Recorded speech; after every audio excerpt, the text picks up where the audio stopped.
Hey, I'm Colonel Garuda, and today we're going to take a look at the Transformers Legacy Deluxe Class Dragstrip. Starting off with the packaging, got that stupid no window box where you can get your greasy fingers all over it.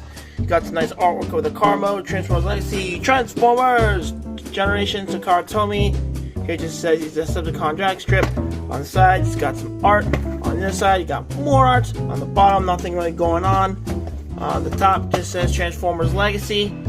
Then at the back, it just shows you that he transforms in 17 steps, and he's part 1 of 5 of Menasor. Now that's it for the packaging, so let's open him up and let's see how awesome he truly is.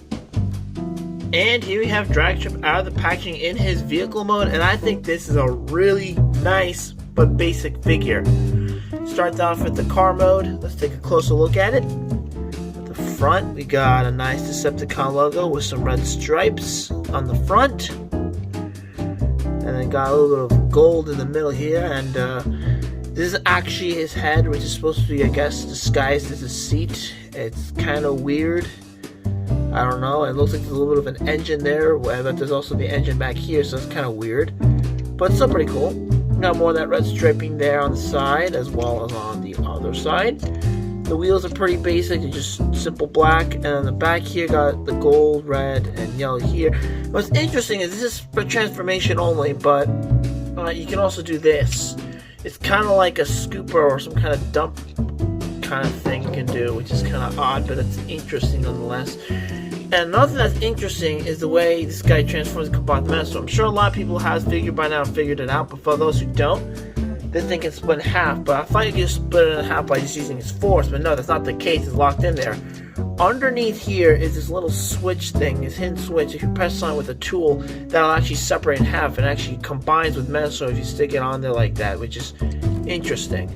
And one thing I don't like about this car mode is that these don't really lock into place as part of the transformation. Nothing really seems to lock or tab in. It's just very loose. I mean, it's not ultra loose or anything. It's pretty minor, but it just comes out really easy if you're just handling it. Also, this can come out really uneasy. This can untab very easily, and it's very frustrating. But it's nothing too terrible. It's mostly minor stuff.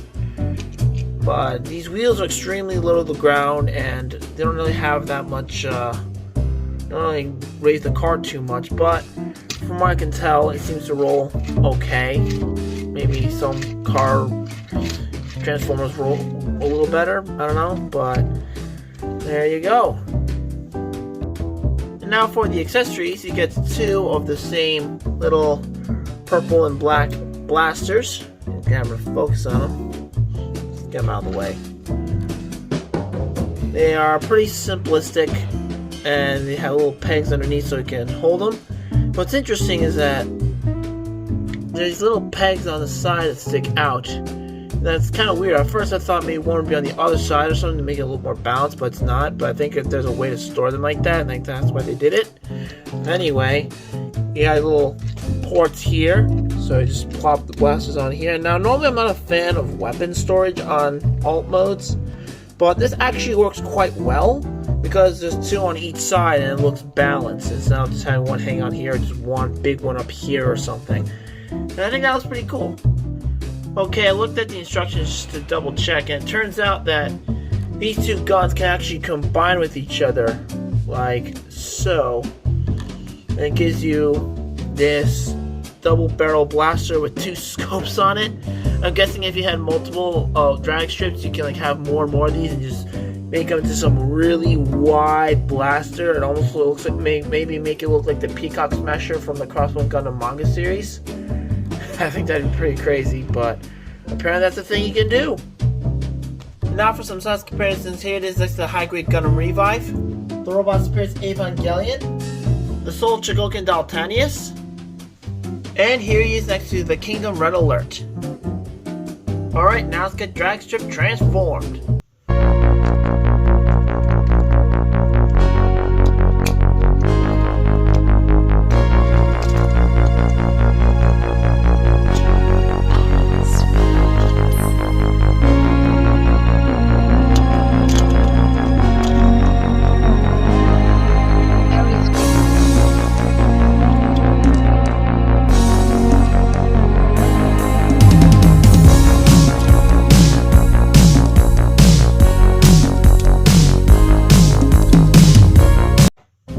here we have Dragstrip in his robot mode, and I think he looks really, really good. I mean, he doesn't really have a whole lot of detail, and he's just mostly yellow, but at least he has a gold chest, and the engine chest is pretty nice.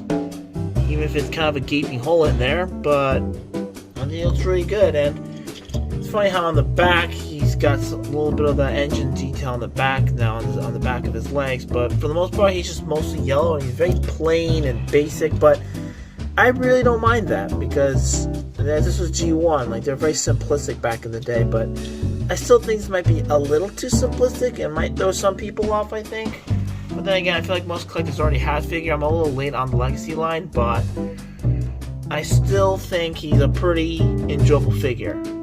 Now, for posability, the head can go on a swivel. So I don't think it's on a ball joint, so if you like that, just swivel a little bit. Arms can rotate, kind of. I mean, they can rotate, but they can get in the way because these shoulders pads. They can go out that far. Bicep swivel. They bend at the elbow. Nothing at the hands, really. The waist can swivel. The legs can spread very well. Got a bend at the knee. And you got a really nice ankle pivot. So posability is really nice on this guy. And once again, he does have those guns, which we can just give in his hands. Here. And you just have them like that. And you can also put the weapons in the back as well, thanks to those pegs from before.